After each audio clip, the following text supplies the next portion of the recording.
this video.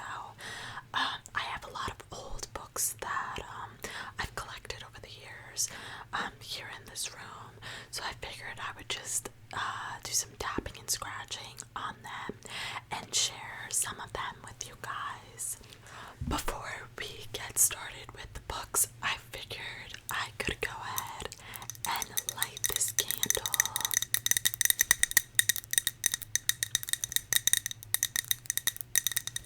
I'm just gonna put it on my old vanity back here. Of course, I have my piggy bank over there and some little dishes and stuff. Yeah, don't mind any of that. And I do have a mirror behind me as part of my dresser. I am going to try to, cover that up as much as possible, just because it's like annoying to see mirrors and stuff in the video. But yeah, let's get this candle lit.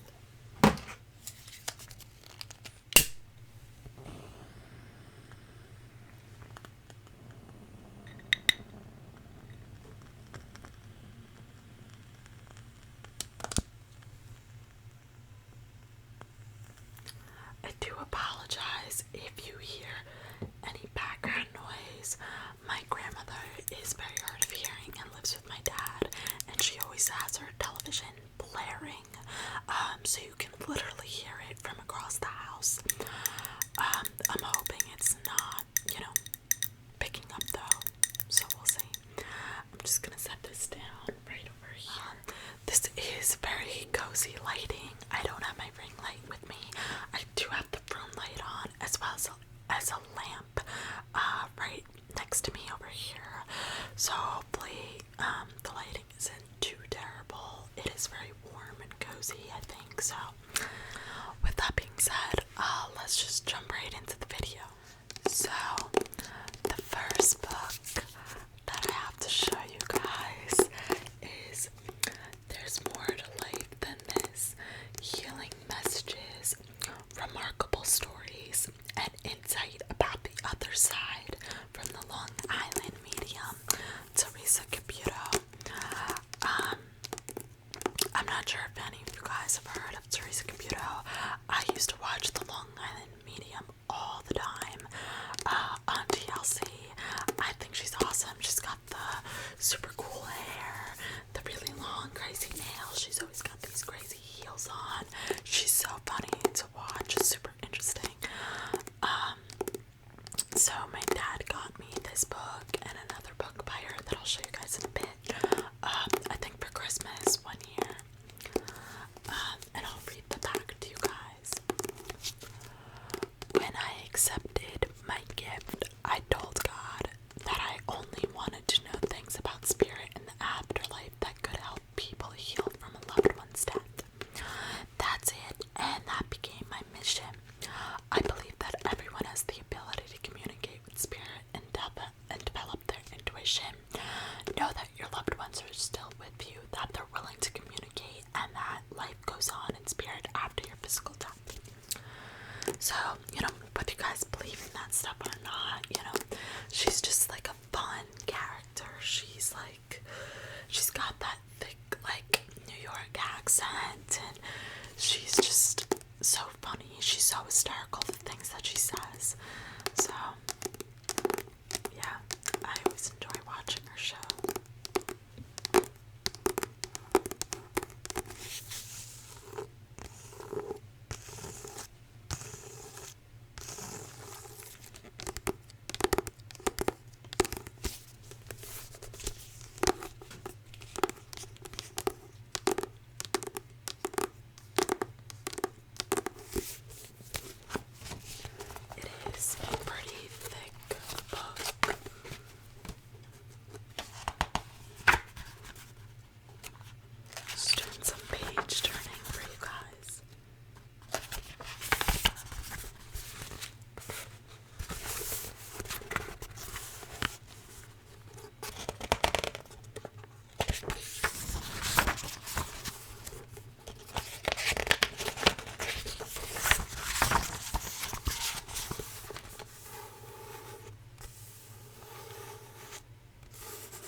was meant to be a place of healing, a hospital where children and teenagers with mental disorders would be cared for and perhaps even cured.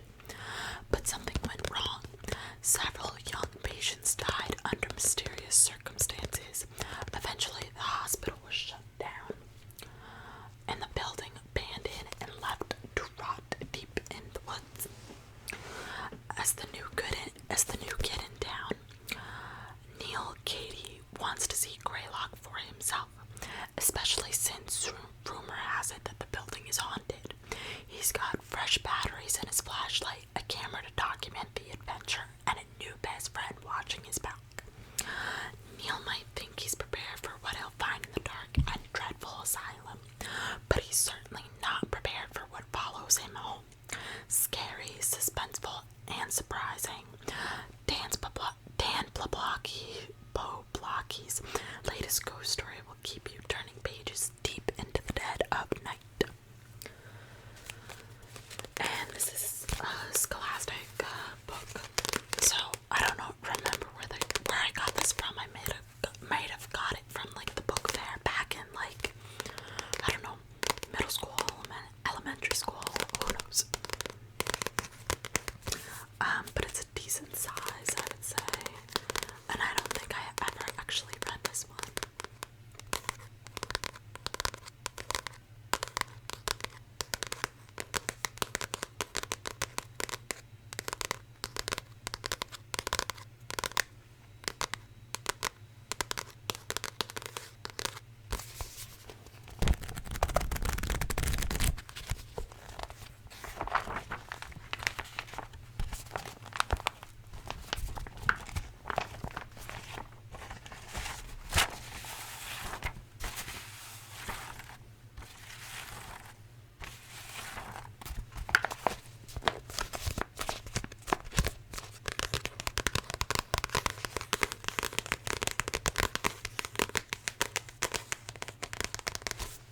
Okay, on to the next book. The next book is called If I Stay. I'm pretty sure this was like a popular book back when I was in middle school or early high school. And it might even be a movie, I don't remember. But here's the description. On a day that started like any other, Mia had everything: a loving family, a gorgeous, adoring boyfriend, and a bright future full of music and full of choices. Then, in an instant, almost all of that is taken from her. Caught between life and death, between a happy past and an unknowable future, Mia spends one critical day contemplating the only decision she has left, the most important decision she'll ever make. Simultaneously tragic and hopeful, this is a romantic, riveting, and ultimately uplifting story about memory, music, living, dying, loving. Interesting. So I assume like the girl dies and it's like she's caught in that in between of like she didn't cross over yet, so she's like still on Earth but she's not alive. Like, interesting. If I stay, what would you do if you had to choose? Crazy. Definitely a decent read.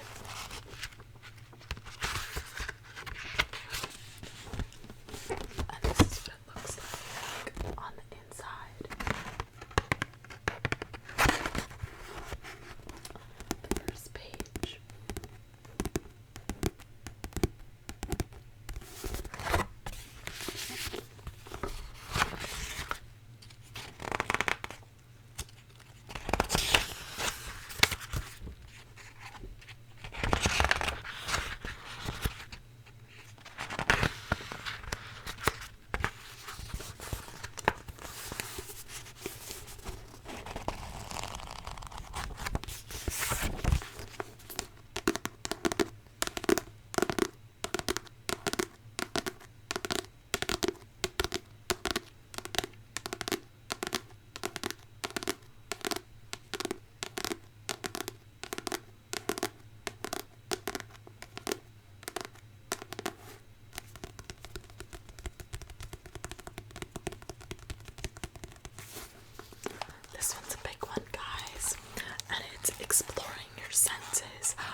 eyes work to let you read words like these.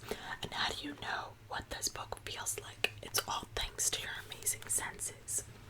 Featuring stunning 3D images of the sensory organs, exploring your senses presents biological facts in an educational and humorous way.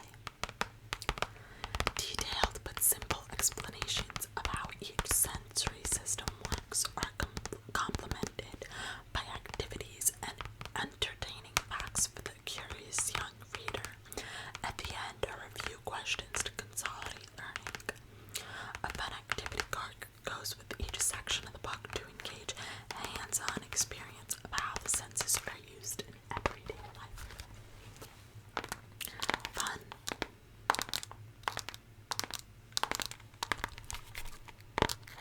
He's a little creepy looking, I know. Hopefully that's not like too distracting or disturbing for you guys.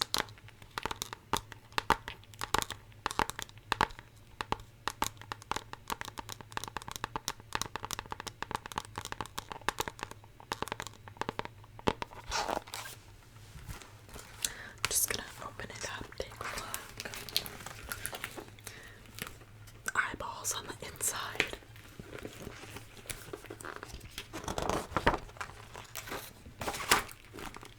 Exploring your senses.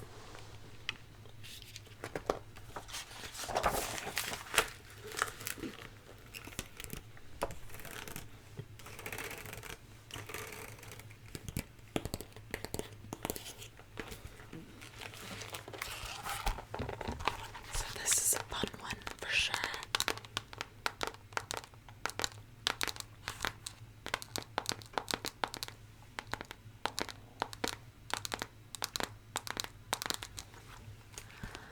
The next one is a classic, and was definitely my favorite movie ever as a child, or one of them, The Wizard of Oz. So this is the book. Obviously, my parents encouraged me to read the book, you know, even though I like the movie so much, and I prefer the movie, but, you know, here's the back. And here's the front. Let me give you an up-close look. There they are. And it says, follow the yellow brick road. Dorothy, a farm girl from Kansas, is whisked away by a cyclone to a mysterious and magical land called Oz. There she makes unforgettable friends, a talking scarecrow, a man made out of tin, and a cowardly lion afraid of his own shadow. Dorothy and her new friends follow the yellow brick road to Emerald City, where they hope to have the famous wizard grant their wishes. But their path is thwarted by a wicked witch. Can Dorothy and her friends reach Oz and have their wishes granted? Such a classic. I hope you guys know what the Wizard of Oz is. If you don't, you have some homework to do.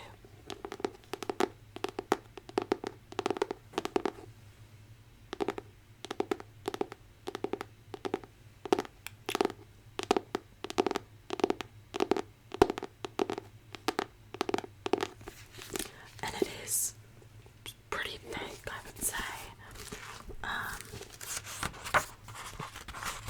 Let's see the table of contents here. Pretty long.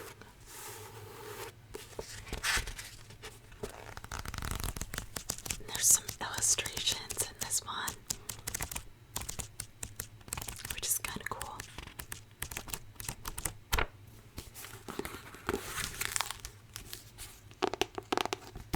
Definitely like an old-fashioned looking book as well. Nice hardcover. The cover of the pages.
days by feast day throughout the calendar year. The Book of Saints is both a definitive reference work and a spectacular art book featuring fascinating stories of more than 500 saints from around the world. The book includes approximately 600 works of historic and contemporary art. The Book of Saints is an illustrated treasury of compelling information for the devout and culturally inquisitive alike. Yeah, so this was a nice gift. And you can see, like, there's some beautiful illustrations in here.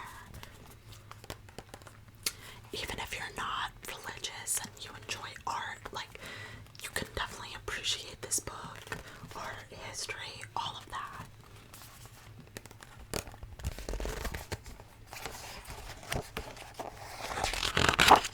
Just trying to show you guys a little bit more.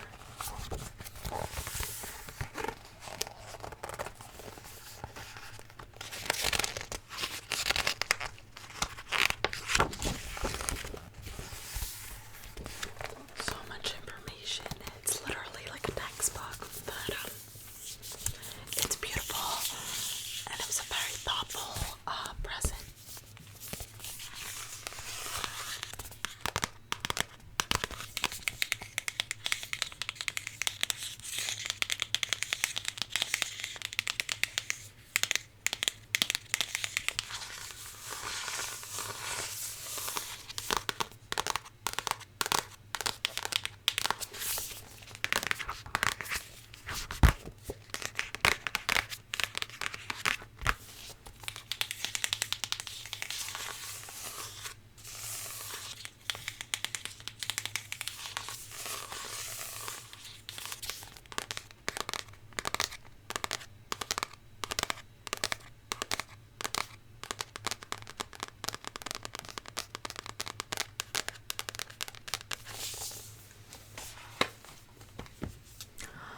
Okay, guys, those are all the books that I have for you today. I definitely have more books, I think, here and also at my mom's. If you guys are interested in seeing a part 2 of the book tapping, scratching, and, summary reading, let me know. I always enjoy, like, book tapping and page turning sounds. I think it's so relaxing.